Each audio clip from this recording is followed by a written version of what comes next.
you for coming. For those of you who don't know me, my name is Olivia, and I'm going to talk about my senior project.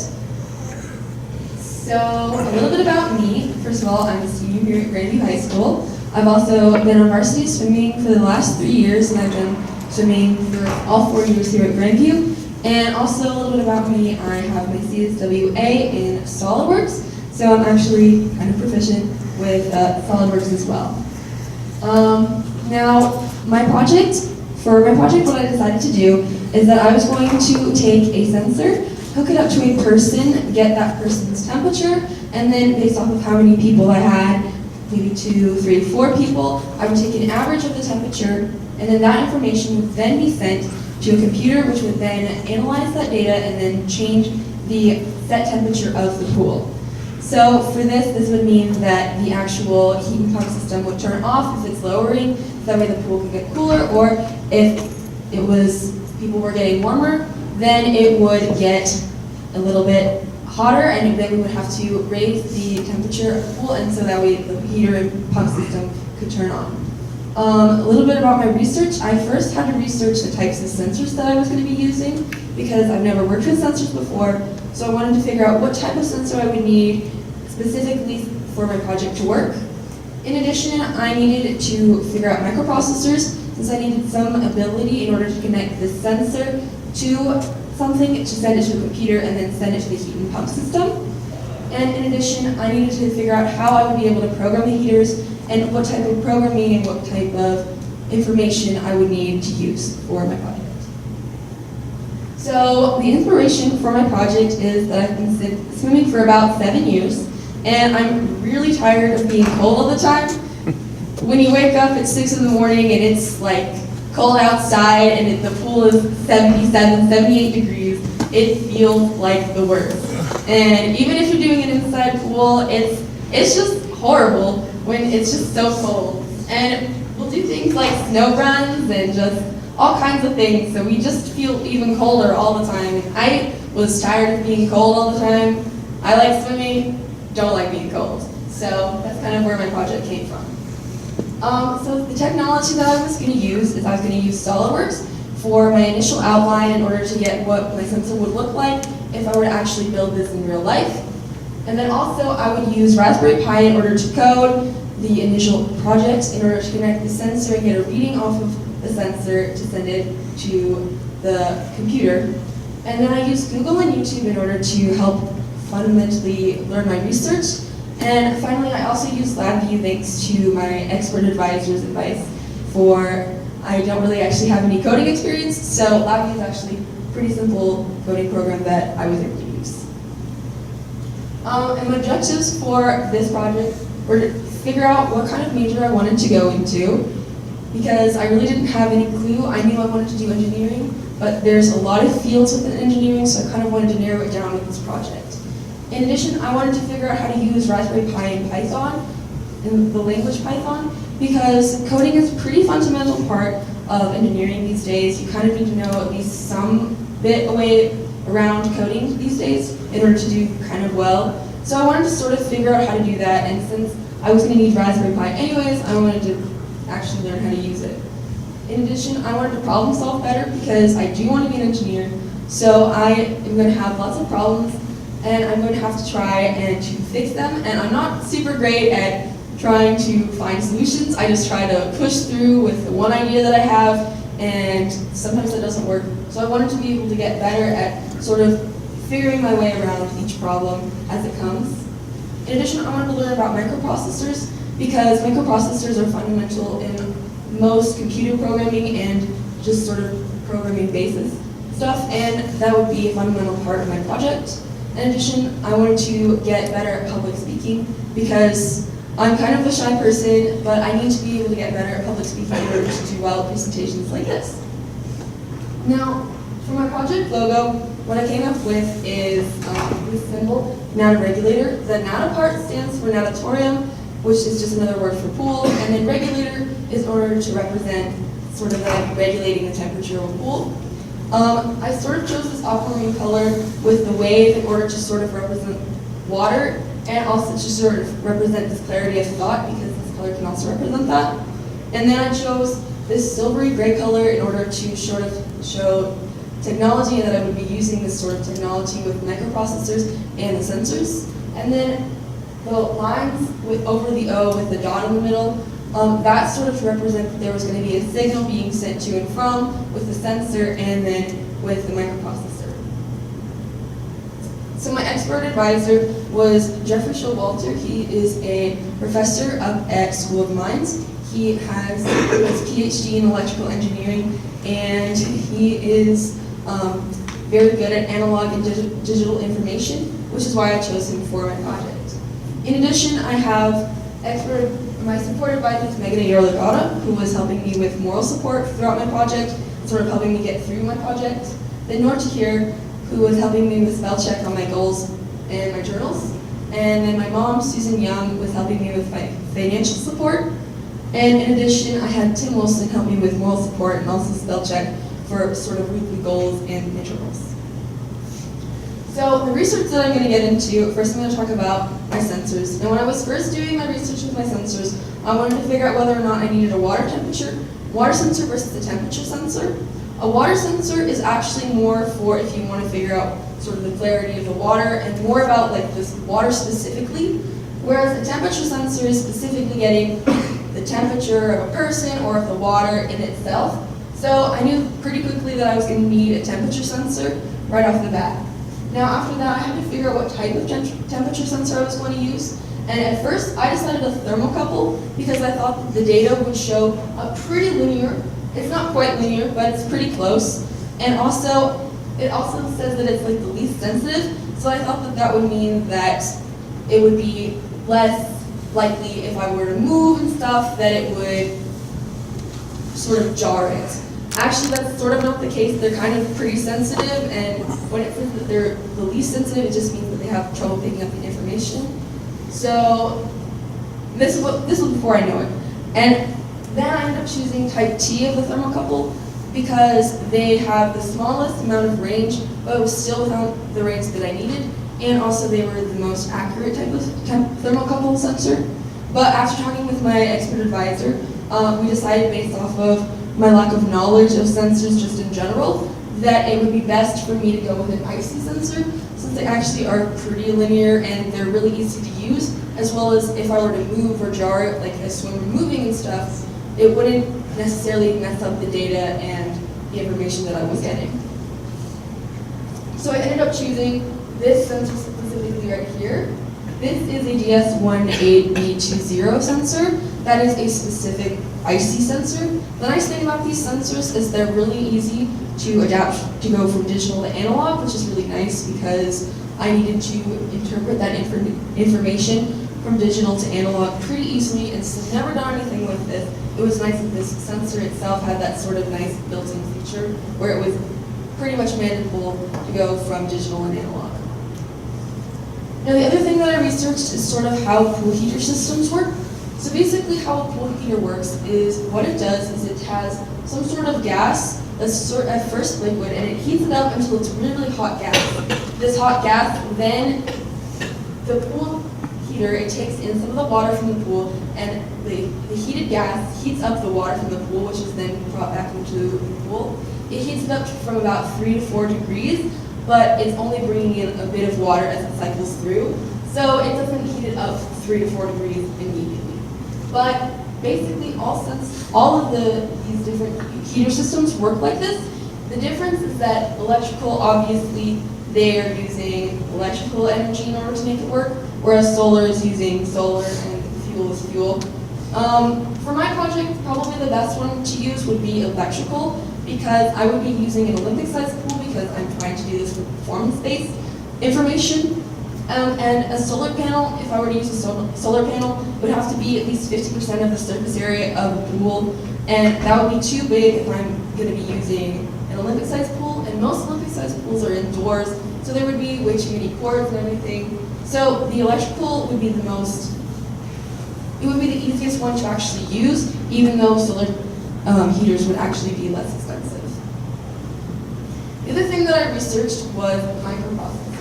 So pretty much all computers, all phones, they all have microprocessors. Essentially what a microprocessor does is it takes an input that you get, so let's say you're turning up the volume on your phone, you hit the button to turn up the volume on the phone, then it takes the information from its memory bank, from its one chip that it has on the microprocessor, and it interprets that signal in order to give you an output, which if you're turning up the volume on your phone, it would make the volume on your phone increase. So that's essentially what microprocessors kind of do, is they sort of take your information that you send it, they process it based off of the memory that they already have, and then they give you some sort of output. And it sort of cycles through like that. And the best way to explain it is they have to sort of restart kind of from the beginning in order to allow for the memory banks to actually have space to do all of the functions that you're trying to do. Now, I worked with the Raspberry Pi, and I never worked with any sort of coding program before, but I decided to work with the Raspberry Pi because it seemed the easiest and also it was portable, so I decided I was going to go with this. Now, I had to do some tutorials to set up and figure out what materials I actually needed, so I never actually bought anything like this before, or used anything like this before, so I had to do a little bit of setup with that. Then I also had to do a download of Noobs, which is basically the software in order to hook up your Raspberry Pi to some sort of PC or some sort of modem or something, and sort of show the information. So without this download of Noobs, your Pi would not work at all. It wouldn't be programmed correctly, and you have to have that information on there in order to make it work. And then that came with the download of the Raspbian. So at first when I was researching it, I thought I had to have both, but you only have to have one because Raspbian is already downloaded on the new out-of-the-box software, which is what the Noobs is. Then in addition, I did some work with Putty, as you can see right here. And this allowed me to basically access the internet through my Pi if I was going to work with a laptop or with just a regular PC.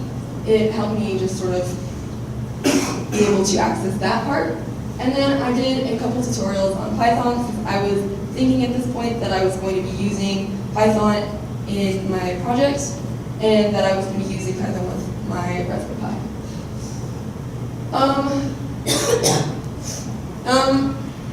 And then the work that I did with my Raspberry Pi and my temperature sensor is essentially you have to have this breadboard right here, which you then hook up to some sort of current, some sort of battery, and then if you set up this sort of circuit right here, you have to have this resistor. So it came with a 370 ohm resistor, the actual sensor that I came up with, and then if you connect everything right here and do a couple downloads, you will get something like this, which will sort of show you the information, and it'll show you sort of that it recognizes that you have the sensor connected and that it's making sense to it and it has the information connected to it. In addition, after that, because I don't really know how to code and thanks to my expert advisor's recommendation, I decided to use LabVIEW. So LabVIEW is actually a graphical coding program, so for anyone who really knows coding, they'll understand that you have to use some sort of language with some sort of phrases and stuff in order to make it work. So you'd have Python, C, something along those lines. But with LabVIEW, it actually shows you in a graphical sense. So it doesn't actually have any words that you have to type in. You can just put things onto the document and it'll show it graphically. And instead of trying to figure out what the code is, this program actually tells you if there's an error. So if you have two controls connected to each other, it'll tell you it won't work because one has to be an indicator, vice versa if you have two indicators. So it kind of makes sense to you more on a beginner's level because it tells you exactly what you're doing wrong rather than trying to guess what you might be messing up with on a regular coding program. Now the other thing that it can do is it has access to digital and analog data. So there's this thing called a DAQ, which is a data acquisition, and it allows you to connect things such as sensors or other voltages to the actual LabVIEW program and then have you run the system and sort of show what it is. So it gives you basically this option to still be able to show your data and what you've been doing throughout the process and sort of show you that your sensors are working or they're not working. It's giving you the correct information that you need. So that was a nice feature that it still was able to do that part as well. In addition, it also allows for the simulation of projects. So as you can see right here, this is 2 LEDs, and basically it will simulate what I'm doing if I were to connect 2 LEDs together and say they have to be the same signal. If I were to run it, then it would show that they would be the same. If one's off, they'd both be off. If one's on, they'd both be on. And so it sort of shows you essentially how this program works. If you were to do this simulation in real life, then this is how it would essentially work. Now, some of my roadblocks and my pitfalls is that at first, I didn't realize how long it would take to change the temperature of a pool. So it actually takes about an hour to change the temperature of a pool to 1 degree. So if you want to increase the pool 1 degree, it takes an hour, which I did not realize was how long it took. I thought it wouldn't take that long. I mean, why would it? It's just a pool. And so that's sort of a pitfall. So if I wanted to actually do this project in real life, I would have to recreate the heat system and recreate the heat pump system in order to make it actually work efficiently and faster than it currently does. Because currently it would take way too long and my project wouldn't make sense because people change very quickly, and if I'm waiting an hour for it to change 1 degree, then it kind of doesn't work if I'm using it for race purposes. The other thing is that at first, when I was doing the Raspberry Pi stuff and the coding, I first corrupted my first SD file, and I didn't want to fix that, and didn't ask for help. Go me. So I kind of struggled with that, and I already didn't really know what I was doing with the Raspberry Pi, so that was kind of a struggle. Fortunately for me, I had an expert advisor who knew some other solution that I could go with in order to sort of make it work, but it kind of sucked that I had wasted a bit of my time doing this SD card file, and I lost all my data for the first month or so. Then the other thing is that I had no programming experience, like I've said. I just didn't know what I was doing. I didn't really know what I was getting myself into, and so I didn't really allow enough time for me to actually learn and prepare how to do the Raspberry Pi information. So unfortunately, I only gave myself approximately 3 weeks to learn everything and then begin actually coding. It took me a lot longer to figure out how to use the Raspberry Pi than I actually originally anticipated. Luckily, LabVIEW only took me a couple weeks to do, so that was at least good. But the Raspberry Pi stuff was a bit too difficult for me and a bit unfeasible from all the codings that I was trying to do. In addition, I didn't really think about how I would need to waterproof my system. When I was first doing this, I thought that I could find sensors. You know, I wasn't really worried about it. They would be waterproof themselves. I actually did find a sensor that is actually waterproof, but if I was going to do this in real life, I would want to connect the sensor to an Arduino, and then I would have to waterproof that system, the Arduino system. And so I didn't really consider this, I didn't put this in thought, so I had to add this extra piece to my timeline that I hadn't really actually anticipated for, which threw off my timeline a little bit. So my final outcomes, what I did is I created a wearable device on SolidWorks to sort of show this is my project, this is what I'm going to do. And then this is my actual project. So if we come over here, essentially what this is I have this sensor right here, and it's connected to this DAQ system. And what it does is it sends the information that it gets from the sensor, it sends it to this DAQ, and then it's converted and informed with the actual PC, my laptop right here, that has the LabVIEW information right here. And then, so if you can see, there is this LED right here.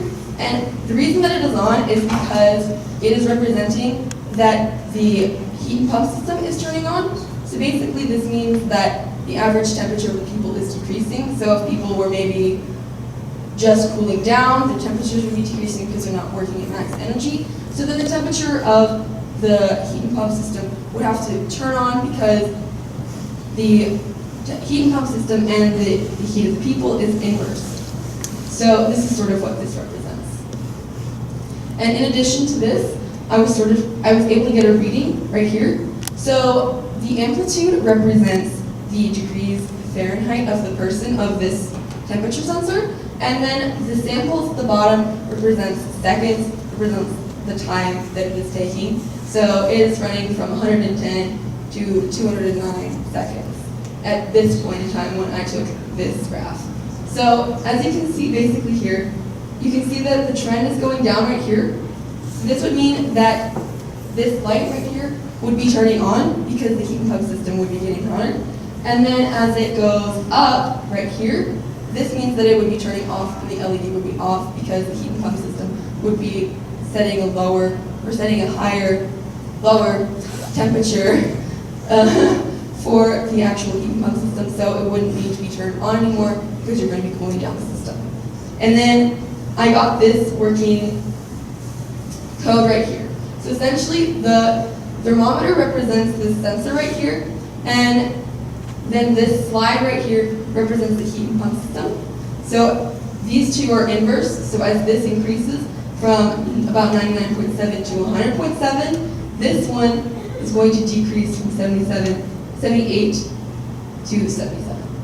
So that's essentially what my code is. And if I had a heat pump system itself, which I do not because they're very expensive, this is what would be hooked up to the actual system. Now I'm going to go over my timeline. So first with my timeline, I actually fit it pretty well. Month of October went really well. I was able to do all the research of all of the types of sensors that I would need, the types of heat and pump systems that were possible, and then I also was able to do my outline and research the microprocessors just like I had planned. And then for the beginning of November, it actually went pretty smoothly too, because I was still just building that device on SolidWorks in order to get that sort of representation of what this would look like in actuality. And then I added just some more slides. Now when things started going a little bit south, I had to add a little bit of research from November 14th to the 27th because I was thinking I could just start, but I actually had to do a bit of research on the Raspberry Pi itself before I could just jump into coding. So I had to include that as well in my timeline, so I just added that to it. Now after this, I had to do the SD card file stuff. It's sort of corrupted, so I had to try and retrieve it for most of December instead of actually working on my coding and actually being more productive towards an actual project. Now, then I still was doing it through the month of December. Now, when I finally got back to the month of December, I actually, instead of, originally I was not going to work over the break on my timeline, over the break on my project, but I had to retrieve all the information that I had lost and redo all the information that was on the Raspberry Pi, so I had to redo that over the break. And then we had our mid-year presentations, which took a little bit longer, and then when we got back, instead of trying to do this original coding, I had to continue to learn how to do the Raspberry Pi stuff since I had lost all this information and I wanted to understand it better than I originally did. And then after that, in the month of January through February 4th, I actually was working on the actual code instead of trying to begin a different code in order to connect the PC to the heat and pump system. So I was a bit behind. And then instead of trying to do any of the stuff with Raspberry Pi anymore, I decided I was just going to do it with LabVIEW because this is what my expert advisor recommended, and it seemed a lot easier to me after a bit of research that I did. So I did a few tutorials from February 6th to the 14th in order to get to learn that program. And then at the end, instead of trying to fix any errors that I had with my code, I actually had to make the code itself from February 20th to 22nd. So instead I did that with my time, but it actually didn't take too long. It was pretty simple to figure out how to do, and it wasn't actually a waste of time. And then March 26th through February 26th through the 8th of March, I spent my time instead learning how to waterproof the IC sensor and the Arduino and what kind of processes I would need to go through in order to make that work, instead of just testing the information. And then March 12th and 14th, I actually did test it. It didn't take me too long to test because I had already done all this work in order to set everything up, and I've been testing along the way to make sure that my codes worked and they weren't faulty throughout the system. So it actually didn't take me as long as I had originally anticipated it would take me. And then at the end, March 25th through 24th, I did a few simulations. They never really amounted to anything because I didn't have enough time to actually learn how to do simulations. So that was okay. And then at the end, the last 2 weeks, I was just working on my presentation, and now it is presentation time. And I had this extra thing here that if I had time, I would do these simulations. Unfortunately, I didn't really actually have enough time to learn how to do a simulation and to be able to do one for my actual project. So I didn't actually accomplish that extra goal that I was hoping that I could, but it was just an extra, so it wasn't really negative for my project. So that's my project. Does anyone have any questions while the LabVIEW is going through? So Olympic size pool is 50 meters. How long it takes for the bathroom? The one that I did was for a regular sized pool, so it would be 25 yards approximately. So it would take longer essentially for a regular Olympic sized pool. It would probably take approximately 2 hours. It depends on the size of the pool and all of that. But yeah, I didn't do it for specifically that one. I did it for regular. So what actually is for racing conditions?